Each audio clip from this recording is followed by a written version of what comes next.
introduce you to this session. I'm hoping that today this provides a basic introduction to the concepts of neurodiversity and explores how to support children through a neuro-affirming lens, as we really need to approach children and value difference, because that really matters when supporting neurodiversity. So today's content, we are going to have a brief introduction. I'm going to talk about what is neurodiversity. I'm going to talk about some statistics in children. I'm going to bring up the concept of the neurodivergent umbrella. I'm going to talk about strengths, neuro-affirming strategies. I then have some book recommendations and also when to refer to a specialist when things are potentially a bit tricky and some of the generic type strategies might not be working because everybody's very different. So sometimes the genetic stuff, the kind of generic stuff works quite well, and other times it might not. So just a little bit of an important notice for this webinar. This is very much a general awareness webinar, and it's information about neurodiversity awareness, and it's a bit of a general guidance. So it shouldn't replace any professional assessment or reports. And all the recommendations that I'm sharing with you today are based on current best practice and research in occupational settings. And also this will change. So as soon as I do this webinar, things will change. So this is at this current point in time the best up-to-date evidence I have to present to you today. So who's OT for me? So we are a small team of specialist occupational therapists, all with postgraduate training in sensory processing, and we support children through to adulthood. We also do work with psychologists as well, who we have that come and do some of our autism diagnostic assessments with our team. So we do crossover with other disciplines as well. We work with a really large number of children. We have a lot that come through our doors. We work with quite young children, we work with teenagers, and also we do work with adults, parents, families with various medical needs, and also lots of neurotypical, neurodivergent families as well. So as an OT, we use our OT core skills first and foremost, and then we pull in our kind of out of our toolbox what assessments we're going to use, which quite often can be sensory processing assessments as well. And we use a lot of models to guide our clinical practice. And the most common model that we apply to our clinical practice is called the PEO model. It's not the only one, we do use others as well. But this is quite a nice simplistic model. It's about the person, the environment, and the occupation. So we look at all of that. We look holistically at the person. So we are holistic practitioners, and our clinical goal is to enable participation in meaningful activities. And this can be whether it's at home or whether it's in education, could be at work or during play and leisure. So these are all occupations, and some of the children that we can support and families have challenges in maybe one or several of these occupational settings and then become quite occupationally deprived. And our goal as a therapist is to make that a more balanced occupational balance, it's called. So all humans need to be productive, and we need to maintain that occupational balance. When the balance is lost, it leads to occupational deprivation, which can result in deterioration in mental and physical well-being, as well as increased social, economic, cultural, and spiritual risks as well. So it has a really big impact on us as human beings. So I really like this little quote here. When a flower doesn't bloom, you fix the environment in which it grows, not the flower. And this is what we do as OT. This is what it's all about. We look at the environment and how that can enable and be strength-based and help that child to flourish. And it might be the approaches, it could be the environment, it could be tasks to help them to help around them. So that's why we have that little quote there. So some of you who are on the call today might already know me, but for those of you that don't, my name's Lizzie Huxford and I'm a qualified occupational therapist. And I'm going to set the scene and I'll try and be quick, I promise. So I got into the healthcare profession, because I had family members who experienced significant mental health challenges and they were often really misunderstood. And this really sparked my curiosity about how health and education and the social economy all influence one another, and that we're all different with our own lived experiences. So I was really lucky when I was younger, and I was spotted in school by an amazing teacher and got diagnosed with dyslexia at the age of 12. So I was very lucky to get identified early, because I appreciate there's some people that weren't spotted at school and get diagnosed later in life. I also have a son who has a diagnosis of ADHD with autism traits, and he also has significant sensory processing needs. So I have my professional hat and I have my lived experience hat as well. In my professional career, I worked in the NHS for over 15 years. I worked in mental health and learning disability settings. I worked with a lot of neurodivergent people as well in these settings. This covered from community centres to inpatient mental health settings and learning disability to community. I worked in schools, colleges, clinics, universities, workplaces, but also I did work in secure services for quite a long time in medium secure. So I worked a lot with people that were under the Mental Health Act, and that was a very interesting experience looking at that. So I've been really fortunate in my career to work with people across the lifespan from babies to adults. And interestingly, when I was in medium secure, I worked with a lot of people with very enduring mental health challenges. And now I'm in the community. I'm working with a lot of children and adults who are facing burnout or who are in burnout. We support a large number of families at OT for me who are neurodiverse, but also neurotypical as well. I'm really lucky because my career has given me that really wide perspective on how challenges present at different stages of the life.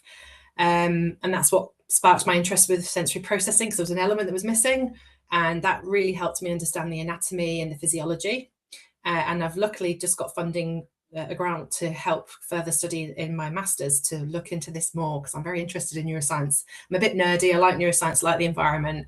And I'm now working a lot more as well with the families, but also looking at the workplace and employment and how people can get supported better, because obviously our children are going to end up with employment in the future as well. So that's a little bit about me. So what is neurodiversity? So everybody that's here right now, how does your brain feel right now? Now you're on this webinar. My brain feels a bit fizzy, because I've had a very busy morning. I've been back to back in appointments. I've got a little boy off sick. I've got lots going on in my house. So my brain's feeling really fizzy right now. But you might feel a bit sluggish after lunch. You might be a bit slow loading. You might have had a busy morning. You might be feeling just right. So it's just already we can see that brains do not arrive at the same state of learning. So neurodiversity refers to a concept. There are many different brain types in the human population, different learning, different communication and thinking styles. So this includes neurodivergent and neurotypical. Diversity is normal and valuable. Neurodivergent is a term for those who have a less common brain. So it refers to individuals whose brains work differently to a neurotypical person. Neurotypical describes people whose brain's development and thinking style and sensory processing follows what society considers typical or expected. And then neurodiverse describes a group of people including different kinds of brains: autistic brains, people with ADHD, dyslexic, and neurotypical people together. So as an OT in my clinical practice, I use this model combined with my medical model because I'm a health clinician. And I want to briefly mention the medical model. So with the medical model, it focuses obviously on diagnostics and symptoms, which is very important because it's really important for accessing support and that clinical understanding. So what I do in my practice is I combine these, the kind of the neurodiversity and the medical model together to enable me to understand that individual's neurotype, look at their strengths, that's strength-based, identify supportive routines, provide the right tools to navigate the environments, and also to promote that meaningful participation. So I use both together. So this is a really interesting question that some of you might have heard. There's lots on the press, out on social media, but why are there suddenly more neurodivergent children? So this question I hear a lot, and I have worked in the health sector for over 20 years. They have always been here. They have always been here. And I want to use a quick metaphor to explain neurodiversity. Some of you may have heard this. Okay, so think about the night sky. The sky hasn't changed, and the stars didn't suddenly just appear. They were always there. What changed was our telescopes. We got better lenses, better methods, better understanding. So as science improved, we became able to see what was always present. Neurodiversity works exactly the same way. Neurodivergent people have always existed. Autism, ADHD, dyslexia, and all the other forms of neurodivergence are not a modern phenomena. What's new isn't the people, it's the science. And I'm a massive science geek, so I'm always waving the flag for science. So now we have better diagnosis, we have better language, we have better evidence.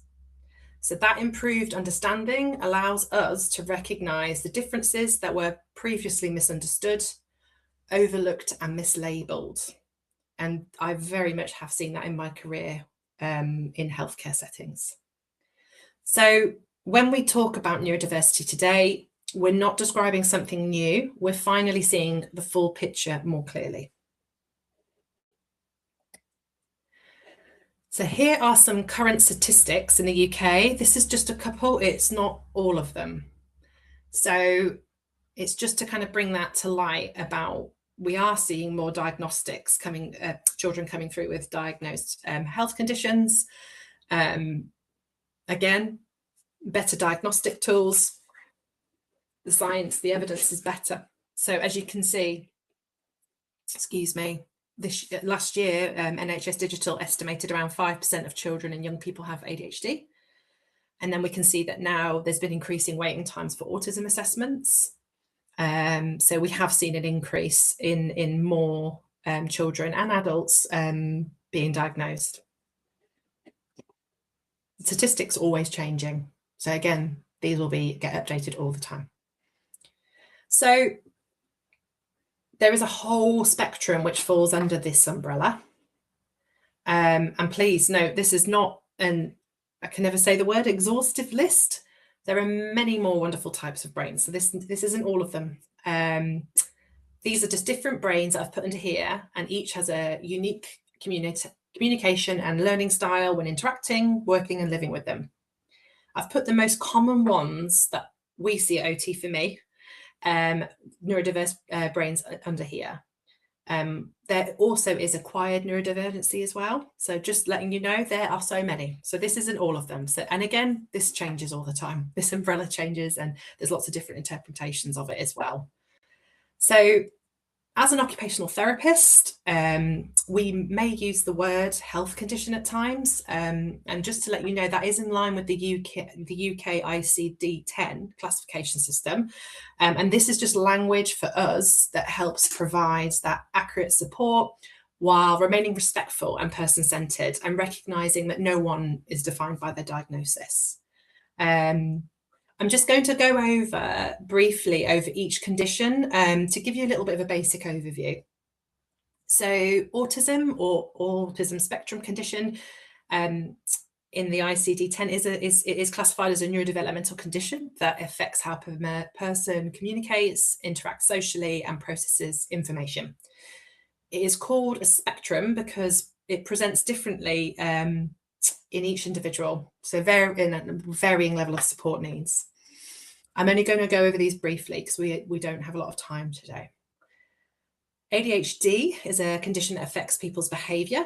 And it's in the ICD-10. It's a neurodevelopmental condition that it features challenges with like inattention, hyperactivity, and impulsivity.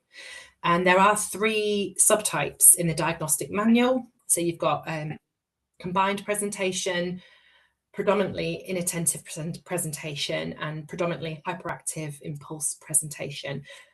Boys and girls can present differently as well, and that's the same in autism. They look different. Okay, dyslexia. I know this subject well, having it myself. So this is a specific learning challenge that primarily affects reading and spelling skills. Again, it's a neurodevelopmental condition, and it impacts how the brain processes written and spoken language, particularly that phonological processing. And that basically means the ability to recognize and manipulate sounds and words. And that's something I really struggle with. I will often read words and say it not at all how it sounds. And that's been a lifelong challenge for me, but I've put lots of strategies in to help me support that. Dyspraxia, or developmental coordination disorder, is also in the diagnostic manual, and this profile affects movement, coordination, planning, and of motor tasks. So like lots of movement. So kind of anything like this where you're moving, running, picking up, writing, that's all motor planning. It can also influence organisation, time management, and everyday practical skills, and it can vary from person to person. So we actually do diagnose dyspraxia, OT for me, in children and adults. And we do treatment programs, intervention support to help make everyday life easier. So helping them access those occupations, participating them in, so just to make life every day easier for them, so it's not stressful for them.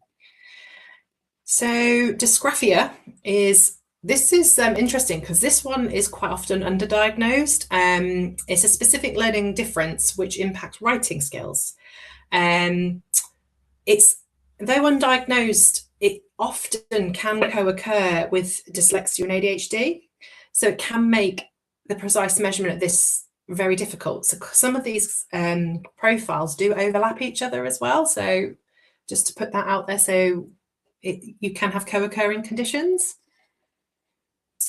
Dyscalculia is a specific challenge around the person's ability to understand and work with numbers. So it doesn't relate to intelligence, none of these do. But it involves persistent challenges with basic numerical concepts and mathematical reasoning. So individuals with dyscalculia can often struggle to grasp number sense, perform arithmetic operations, and interpret mathematical symbols and patterns. So they're the kind of most common profiles that we see at OT for me. We also do see quite a lot of children, individuals who have autism with a PDA profile. So that often, and also any kind of co-occurring conditions such as pandas and hypermobility conditions as well. But as I said, OT for me, we do actually now assess for autism. We work with, we have an MDT, we have a psychologist, and our OTs are trained in it. So we do assess autism in children and adults, and the same with dyspraxia as well. Okay, I want to do a few mythbusters. There are a lot of myths around neurodiversity. So it's got here, NDs need to be taught social skills. So this is not true. Neurodiverse individuals are very effective and often misunderstood by neurotypical. And there is a lot of pressure for the neurodiverse person to learn and interact in a typical style. Not as competent as their peers. That is simply just not true. Sometimes they're on the same level, or they're actually even even more capable, and they have amazing brains, and some of the skills that they have is incredible. This one really frustrates me. Little or no empathy. That is absolutely not true. In my career across 20 years, that is not the case. They do not lack empathy. They may express empathy differently and express it differently. But research now shows that emotional empathy is often equal or greater than neurotypical individuals. It's just that they don't express it in the typical way. Need to behave neurotypically. So, before I move on, with the little to no empathy, there's a lot of that misunderstanding, and then this brings us to there's a concept called the double empathy problem as well. So that's again a whole other subject to talk about. I just want to drop that in there, and also need to behave neurotypically. So often neurodivergent people often some of their behaviours can be interpreted as bad behaviour rather than communication. So a lot of individuals I've supported often will communicate distress in their behaviour, which then is misunderstood as bad behaviour. So I just want to say that that's not true. There's always a reason behind what that behaviour is about. Okay. Strengths in neurodivergent children. I love this bit. Some of the greatest teachers I have ever had have been neurodivergent children and adults.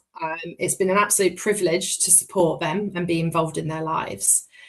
And they have opened up their world to me.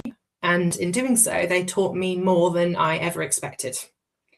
So unique ways of thinking. So children I've supported have come up with some incredible ideas, especially in our clinical setting. They often will bring a lot of their imagination, their world of imagination to life. Like, you know, I could be in the clinic and we're doing a Star Wars scene, or we're building a Minecraft scene, or like a dance routine to K-pop Demon Hunters. You know, it's amazing what these children come up with and how much fun it can be. So strong focus and deep interest. I've had many kids, teenagers and adults with really strong interests. For instance, one knowing all the American presidents through history, the details, the years in office, like, wow, what a skill. I've had kids that have come and know all the road signs from different countries, the colour, what it means, like, absolutely amazing. I've had kids that are really interested in science and tell me all about the periodic table and what it means, and yeah, just incredible, absolutely incredible. The greater problem solving skills. Children and the teenagers and the adults that I work with are really good at finding ways outside of the box to kind of fix the problem. And it's just amazing how we have the equipment now and they might think of something completely different to what other people are thinking. So communication, storytelling. Some of the best stories I have ever heard have been with my clients, and quite often in an intervention, we use these stories and journeys in it to help support their development and theme it within our interventions. And it's a lovely way to engage and share, have a lovely discussion with them and find out more about their interests as well, kind of delving into that story with them. Empathy and emotional insight. Like I said earlier, the most empathetic people I've ever met, and just they might not communicate it in the neurotypical way, but they can show it in very many other ways. Energy, curiosity and enthusiasm. Oh, some of the characters that we get at OT for me are incredible, and just the enthusiasm is wonderful. Like I said, I've played a Jedi, you know, I've done Harry Potter, Powderpuff Girls, we've had Taylor Swift, I've had bin lorries, K-pop, honestly, you name it, we've had it. Like, just some of the incredible energy around that and the themes that we've brought in to engage with these wonderful children has just been incredible. And also an interesting one that's misunderstood is about resilience. So a lot of the children we support are really determined and resilient, and we've supported them to like navigate challenges that they come across every day, and they've been very persistent and wanting to overcome these. So actually a lot of the young people we support actually have got really good determination and resilience. And also the last one, kind of that authenticity, and I can't say it properly, sorry, and honesty. Some of the most straightforward conversations I have ever had have been with my clients, like telling me, you didn't say that right, you need to say it this way, and that's wrong.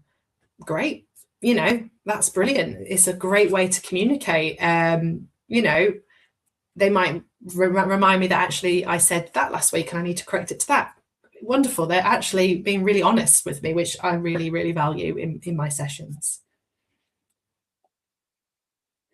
So masking.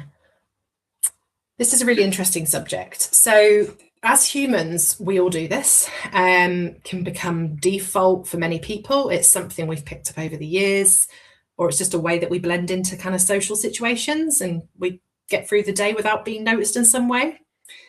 However, for many neurodivergent individuals, this can become very exhausting, because quite commonly neurodivergent individuals will do this for long periods of time, and this can lead to burnout. So at the moment, a lot of children we are supporting and teenagers and adults are experiencing more burnout because of this. So the way that we have to help is normalizing different communication styles, offering flexibility and using that supportive check-in. So by being more affirming and validating, it helps us to avoid masking. So for instance, you're watching this webinar, you might like to have a fidget, you might like to click your pen, you might like to spin on your seat, you might like to twiddle your thumbs, you might like to twiddle your hair.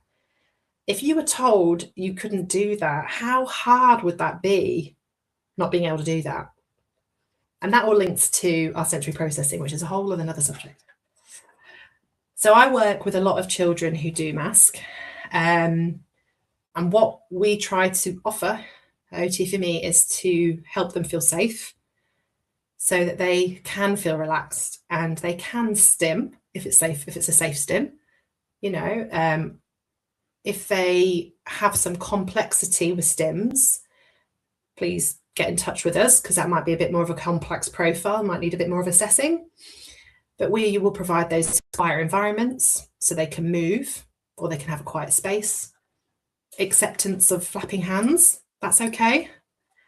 Also having different learning spaces. I'm a huge advocate for having different varying heights of desks and quiet spaces that people can go to. So everybody learns differently. People might need to sit, some people might need to stand. It offers different positions. Sometimes with the kids we work with, we're lying on the floor in prone on our tummy, drawing on the floor. We might be lying on prone on the swing, writing. We might be drawing on the whiteboard, you know, brainstorming ideas. So remember, we all have different brains and we all learn differently. But by doing that, this will help the child not mask as much. Quite commonly, one of the things we will suggest is letting them have downtime after school and reducing demands, because quite often a lot of the children and teenagers we support are masking at school, and then they simply, you know, they come home and they pop. They're like a Coke bottle that's been shaken and it exploding. So the best thing to do is to give them some downtime, reduce those demands, help them to kind of acclimatize back into home. For instance, my little boy, he masks quite a lot at school, and when he gets home, he has to vocally stim really loudly. And if he can't do this, he becomes really overwhelmed. So we have a space at home where he can go and he really loudly vocally stims, and then it just helps him come back round and he's ready to do whatever he wants to do at home. Okay, so just keep an eye on the time. This is a really helpful slide because it talks about neuro-affirming language. So obviously we've got instead of on one side and we've got use on the other. If we as society are neuro-affirming in our approach and we shift terminology, this helps support people to be their true, authentic self, rather than having to hide and mask their attributes. So we're demonstrating that we are attempting and trying to help understand and support them. So this is very much, at OT for me, we use the green side of language to be more supportive and inclusive. So this is a really helpful little visual I thought would be helpful for you to see today. This is this is out of a book called The Explosive Child by Ross Greene.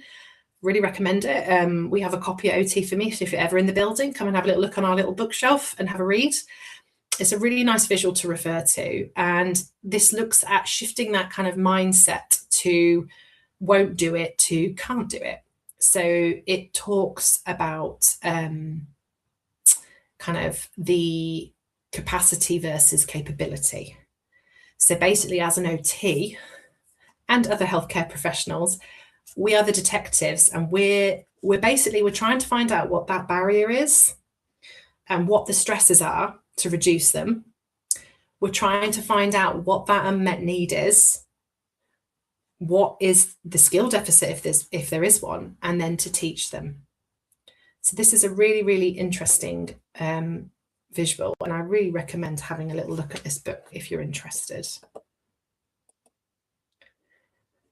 So some top tips for neuro-affirming strategies.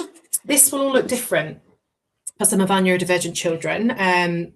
Some children cannot sit. They may need to have something in their hands. They may need to move.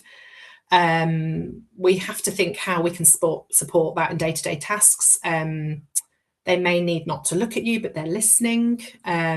So what does learning and listening look like for you? For me, it's very different. I have to have I have everything color coordinated, everything visual. I'm very much, I dictate everything. I have to move a lot. That's what my learning style is. So, and also I fidget in my chair. It helps focus me. It helps support my regulation. So also, one of the big subjects I want to talk about is focusing and supporting regulation. So first, before you do a task, do a little bit of movement, do some regulation, because quite often children need that real movement break, and it needs to be implemented regularly rather than when the child becomes dysregulated. All children benefit from having movement breaks and brain breaks. It helps them learn, and don't treat one of the things we always say is don't allow them to miss playtime. They really need that time to move and regulate. That's, don't miss playtime to catch up on what they actually need to go out, and they do need that movement break from that kind of sitting. They need to get out, they need to regulate. So advocate for your child across the environments. Yes, so adapt the environment and the task, not the child. So by adapting the tasks, so sitting in a different seat, sitting them on a different position, offering them headphones, fidgets, that will help them. The environment could be changing the lighting, making it quieter. Think about smells in your environment. Simple things like that can make such a difference. So understand the difference between capability versus capacity. So this is kind of about they can but won't. They're just lazy. This is some of the comments that we hear. Kids have the physical, so a lot of the children we work, they do have the physical capability to get dressed, do homework. So they're capable, but they might not have the capacity, particularly when they're not regulated at the time to do that. So this is quite often with kids we work with, where they're like, well, they can get dressed. However, at the time when you're putting the demand on to get dressed, they might just not have that capacity right then at that time. They might be quite dysregulated, and they need a bit of time to re-regulate to then be able to be capable to do that. That certainly is a lot of my caseload, and with my son as well. We have to give them time to help them with that regulation to be able to do that. So then they are able and they are capable of doing it. So One of the things also I wanted to talk about is validate and work on empathy on their experiences. So kids do well if they can. So if we see behaviours, they are often trying to communicate something with us and we're trying to figure it out. So often kids are very misunderstood. There's no such thing as a bad kid. Like, we might be seeing big behaviours like hitting, but actually quite often this is a way of communicating for you to move away, or they're feeling really overwhelmed. So we as OTs are, alongside other healthcare professions, are often trying to figure out, well, what is this meaning? Where's this coming from? What is the child trying to communicate to us? So these are just a few kind of tips that we look at as therapists when we are working and supporting our families. A few more. So I'm a big advocate for talking about diagnosis with your child. So sharing and normalizing it. I mean, I'm going to share this at the end, but I want to show you it now. I'm not sure if you can see this, but this book is incredible. This is a really strength-based, affirming book that talks about wonderfully wired brains. You can get this on Amazon easily, and it's a really lovely way of talking to your child about their if they're neurodivergent. It's lovely. It's got lovely pictures. It talks about the neuroscience, so I love it. Science. Talks about different conditions. Really lovely book to read at bedtime or in the day or however. So we're trying to support and teach them that there's nothing wrong with them. We're trying to help them with their well-being and their identity. And I'll put the books up at the end so you can see it. So understanding sensory processing is really important. So this really helps with regulation and advocacy. So it's really important that we understand their unique profile. And this is what we do. We have to assess and really understand from that comprehensive assessment their profile. So what regulates them? What supports their learning style? What noise is dysregulating them? Do they need swinging on a swing? Or do they need more active proprioception movement to regulate? So this is what we do to really understand their profile so we can help them access those occupations and those environments successfully. Understanding the difference between a tantrum and meltdown. We're asked this a lot. So this is really important to understand the difference between these. So a tantrum is something the child is in control of, and it usually is something that happens with a desired outcome. So having a tantrum as they want a lollipop before dinner, for instance. However, a meltdown, they're not in control of. And it can sometimes start as a tantrum, but they're not regulated, and the meltdown triggers the fight or flight or freeze state and can happen for a very long period of time. And it's really important when they have these not to shame them and to have a plan in place, such as giving them a calm and regulating activity. These kids are often really exhausted and feel a lot of shame following this. So it's just important to put that note in there. And the last tip is around using language. And this is particularly helpful for children who struggle with demands. So changing your language can be really helpful for these children. So rather than telling them, you can do phases like, quite often we do this in therapy, we might have a visual choice of, we've got this or this today, and showing them, and like putting your shoes on. I wonder if we need to sit on the floor to put our shoes on. Carpet time. I think we're all going to sit on the floor today. So they're quite open-ended. They're kind of more giving the child a little bit of more of that autonomy and choice to be able to follow that instruction. So these are some really great resources that I've referred to. I quite often liaise with a lot of clinicians worldwide in Australia and America. So some of these might be in different countries, but these resources are really helpful for children and parents and carers too. They can be really affirming, and they can help build confidence as well. So these are some really, really good social media and websites that you can access. So here are some resources and books. I've obviously got the kids and teens, I've got parents and educators. There are so many books out there. Obviously, this one's on here. I love this one at the moment. Please put some, I don't know if we have a chat option on this webinar, but if there is any that you know of and you would like to recommend with us, please email us, please write it on social media. Like, we're always looking out for new things. But a lot of these, again, are kind of international books, which are great. And this one at the moment I really enjoy, The Wonderfully Wired Brain. I really would recommend Hey Warrior by Karen Young. That's a really lovely book about your fight or flight system, and when sometimes it might be a little bit too protective of you. And it's a lovely story with really lovely illustrations about, you can read it with your child, about if they're getting a little bit, if they become quite overwhelmed very easily. There's a really good, just trying to see it on there, Different, Not Less by Chloe Hayden. She is, I believe she's an actress, a neurodivergent actress, and she's quite popular with teenage girls to read. The Reason I Jump is a really interesting book. We actually have that OT for me. It's a story about an autistic adult, and he wrote it all. He's nonverbal, but he wrote this book. And then a recent one that I've recently been recommended is Raising Kids with Big Baffling Behaviours. This is a really helpful book with different strategies for parents. So again, a really lovely book that I would also recommend. We have a lot of these, so come by and look in our library if you'd like to see any. So that's it. That's the end of the webinar. If anybody ever wants to get in touch with us, we support the whole family, not just the children. We support parents and carers as well. We now have a new adult service that's come in.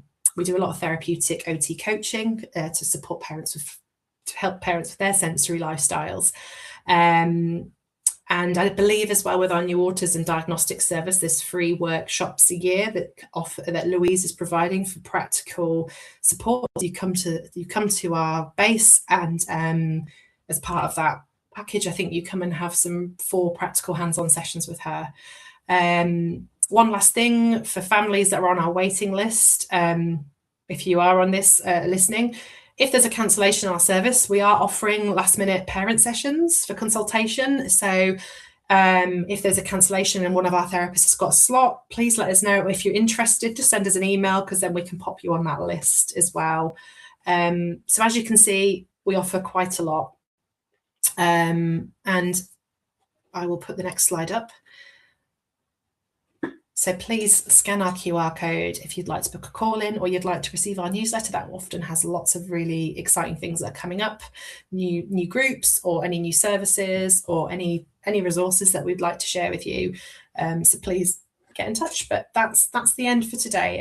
Thanks for coming. And if you'd like to know more, please just get in touch. Lizzie, there's just a few questions from people in the background. Okay. Sorry, hi everyone, I'm Cole. I'm managing it in the background. There's just a couple of people in a few questions, if that's okay. I'll put them on the screen for you. Or actually, I'll read them out because I'm here. So, bear with me. Oh, it keeps jumping down to the bottom. I'll get there. Right. How can we balance out sensory needs? If someone needs to loudly stim, how can we help those who need quiet spaces? I suppose it depends on the context. So where they're doing it and how often. So I would want to be assessing them to find out more, because there'll be a reason why they're doing it more. It could be that they're kind of not regulated in the day. That might be why they're loud more. Okay, and let's have a look. Yeah, sorry, but I'll turn my microphone off in a sec. I'll put the questions on the screen for you, Lizzie. Just because the microphone's echoing again. 2 seconds, I'll find another one. Great.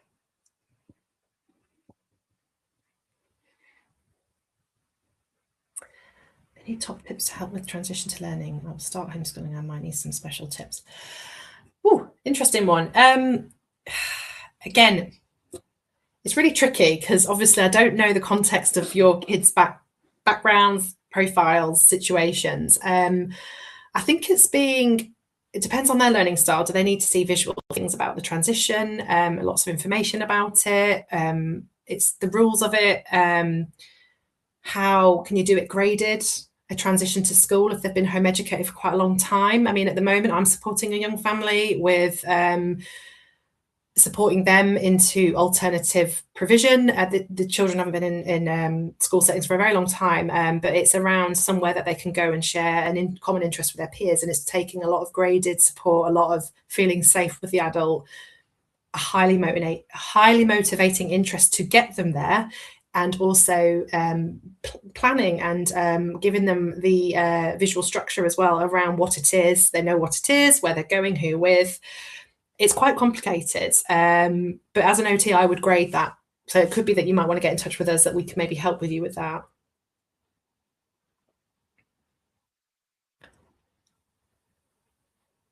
Yeah, I think that's it, Lizzie. No problem.